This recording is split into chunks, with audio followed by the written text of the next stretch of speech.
Hello बच्चों, कैसे हो आप लोग। उम्मीद करता हूं सब लोग बहुत बढ़िया रहोगे। दोस्तों बहुत बहुत स्वागत है आप सभी लोगों का आज के सेशन में। मैं हूं आपका दोस्त, आपका मेंटोर सीए जसमीत सिंह। और दोस्तों आज के सेशन में हम बात करने वाले हैं सितंबर 2024 के लिए इस वक्त आपकी स्ट्रेटजी क्या होनी चाहिए। ऑलमोस्ट हमारे पास 45 डेज रह गए हैं।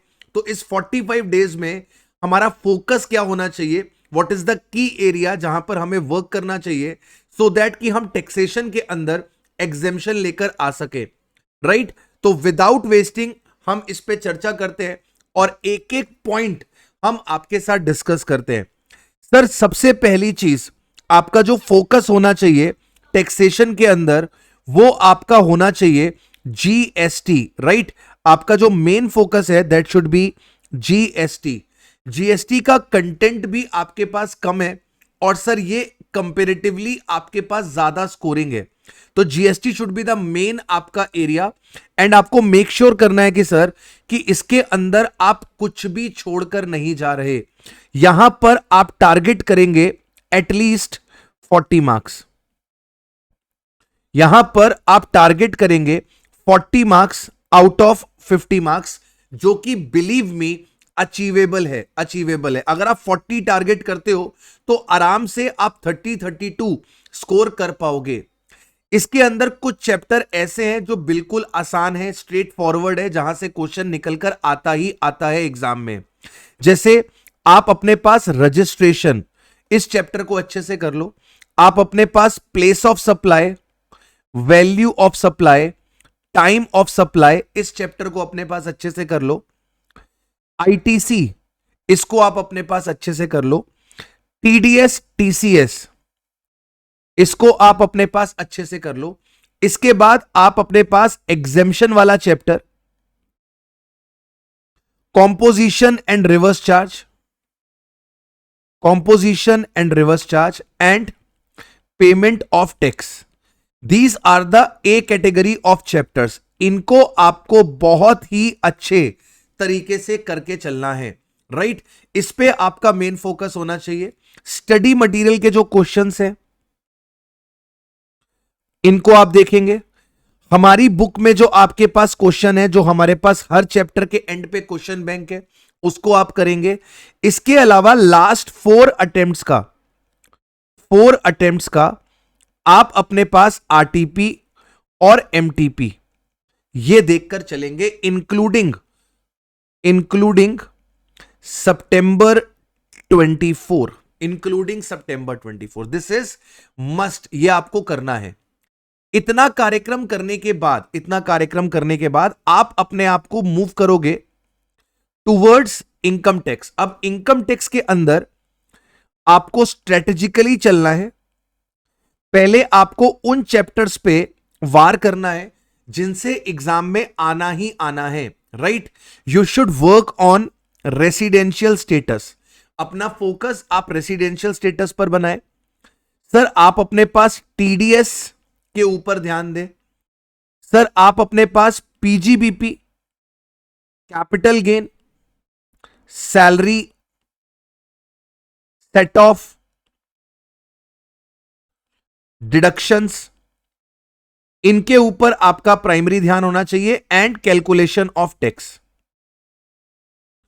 एंड आपका calculation of tax.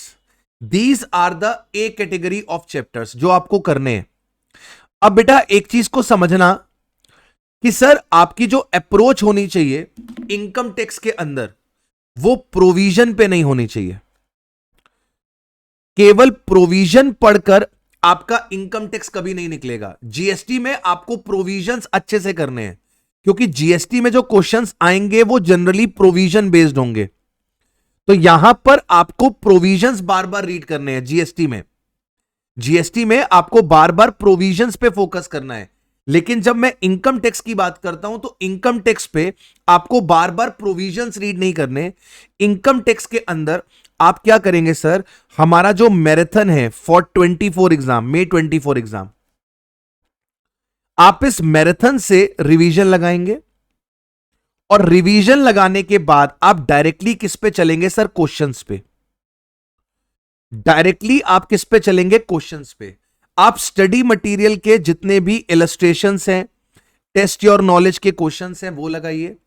Last 4 attempts के जो आपके आरटीपीज है उनको लगाइए। और जो भी रेफरेंस बुक आपने यूज करी है, अगर आप पीडब्ल्यू वाले स्टूडेंट्स हैं तो पीडब्ल्यू की बुक, या फिर आपने जिस किसी भी टीचर से पढ़ा है उस बुक के जो आपको इंपॉर्टेंट क्वेश्चंस लगते हैं, उन इंपॉर्टेंट क्वेश्चंस को आप लगाइए। हमेशा एक बात याद रखना कि टेक्स्ट के अंदर आप जितने ज्यादा क्वेश्चंस करोगे उतने ज्यादा आपकी प्रोबेबिलिटी है अच्छा स्कोर करने की। केवल प्रोविजन रीड करने से कभी भी इनकम टैक्स आपका क्लियर नहीं होगा। इनकम टैक्स में ज्यादा नंबर उसी के आएंगे जो सबसे ज्यादा क्वेश्चंस की प्रैक्टिस करेगा, क्योंकि आपको एप्लीकेशन करनी जो आएगी वो क्वेश्चन से ही आएगी, राइट। तो मेक श्योर कि आप क्वेश्चंस को काफी ज्यादा प्रैक्टिस करके चल रहे हो। इसके अलावा जो मैंने बोला आपको कि सर आपको पिछले 4 अटेम्प्ट का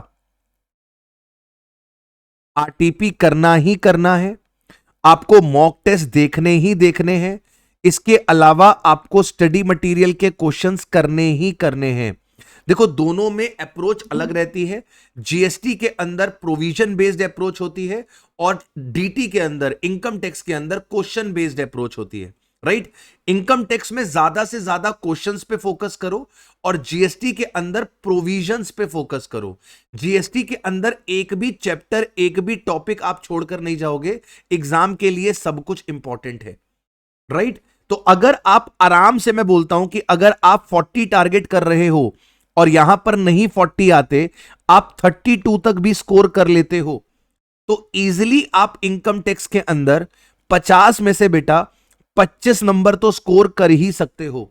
तो इजीली आप अपने पास एग्जेम्पशन के क्लोज आ सकते हो अगर आप ढंग से मेहनत कर लो तो, राइट। सर डीटी के अंदर बच्चे को एक ही प्रॉब्लम आती है कि सर प्रोविजन आते हैं लेकिन एप्लीकेशन नहीं आती, क्वेश्चंस कैसे करने हैं नहीं आता। तो राजा बेटा जितने ज्यादा आप क्वेश्चंस करोगे उतना ज्यादा आपका दिमाग खुलेगा और उतना ज्यादा आपको हेल्पफुल होगा। मैंने May 24 एग्जाम के लिए इनकम टैक्स के प्रैक्टिस सेशंस लिए थे, आप उन प्रैक्टिस सेशन को रेफर कर सकते हो। एक आइडिया आपको लग जाएगा कि क्वेश्चंस को कैसे अप्रोच करना चाहिए, कैसे उसको सॉल्व करना चाहिए। और अपकमिंग एग्जाम के लिए, सितंबर के लिए हम जीएसटी का प्रैक्टिस सेशन लेकर आएंगे दोस्तों, राइट। आई होप आपको थोड़ा सा क्लैरिटी मिला है कि किस तरीके से आपको सब्जेक्ट को अप्रोच करना है लास्ट 45 डेज पे।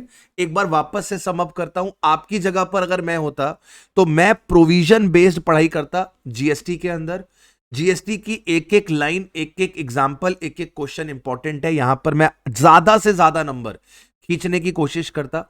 और इनकम टैक्स में मैं क्वेश्चन बेस्ड अप्रोच रखता और जो इंपॉर्टेंट चैप्टर्स हैं उनको बार बार लगाता और जो लेस इंपॉर्टेंट चैप्टर्स हैं उनको एक आधा बार भी करता तो काम चलता, राइट। तो आई होप ये स्ट्रेटेजी आपके काम आएगी। मिलते हैं आपसे ऐसे ही किसी नेक्स्ट वीडियो में। Till then take care of yourself, bye bye, have a nice day.